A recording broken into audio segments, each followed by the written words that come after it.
Thunder Bay Police talk about enforcement along the DTR. Good evening, I'm Haley Perot. Thank you for joining us.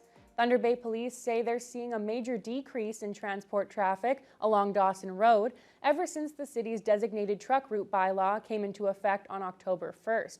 And as a result, the police traffic unit has no plans to carry out any major enforcement blitzes or drone surveillance along the route at this time. However, they do have officers monitoring big trucks on Dawson Road and in Quequebeca Falls. Jonathan Wilson reports. Settles in. I mean, we've seen a great response already. The truck traffic is dramatically decreased. Although no one has done an official count since the DTR came into effect, our camera person counted just 8 transports on their drive to Sistinen's Corner and back on Thursday.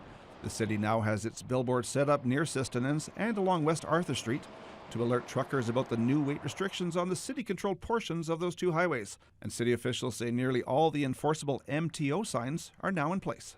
Yeah, so I mean, absolutely we're aware that it's coming to effect, but obviously signage is a key issue for us in terms of enforcement. The city's done an excellent job in getting the word out there about the designated truck route. Inspector Gord Snyder says because the word has spread so well about the DTR, there's no need for their traffic unit to carry out any major enforcement blitzes along Dawson Road.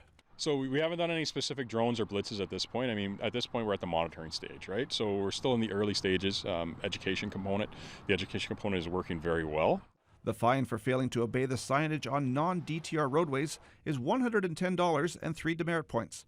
But for now, Snyder says they'll only be issuing warnings unless they see repeat offenders along Dawson Road. You know, stopping the trucks that might be violating and having that conversation with them to find out, what is happening. Obviously, there's still deliveries that are occurring along Dawson Road, so it's not as though the public would see no truck traffic. There's still going to be some, and just ensuring that we get the message out, even for the drivers that are delivering along there as well, to say, if you're not delivering, this isn't a shortcut that can be taken.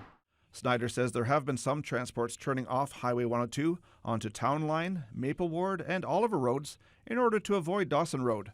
Thunder Bay Police have the policing contract for Oliver Papoonge, and in response to concerns from that municipality's council, their officers have been patrolling secondary roads in the rural areas, along with the highway through Quequebeca Falls.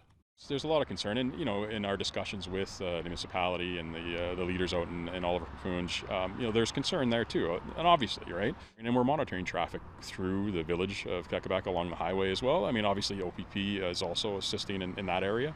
It's a provincial highway. The OPP has provided some initial enforcement numbers regarding the increase in heavy trucks in the Quequebeca area. During the first 2 weeks of October, they've received twice as many complaints about truckers' driving habits, but only 1 vehicle has been stopped and 1 charge laid in that time span. Jonathan Wilson, TBT News.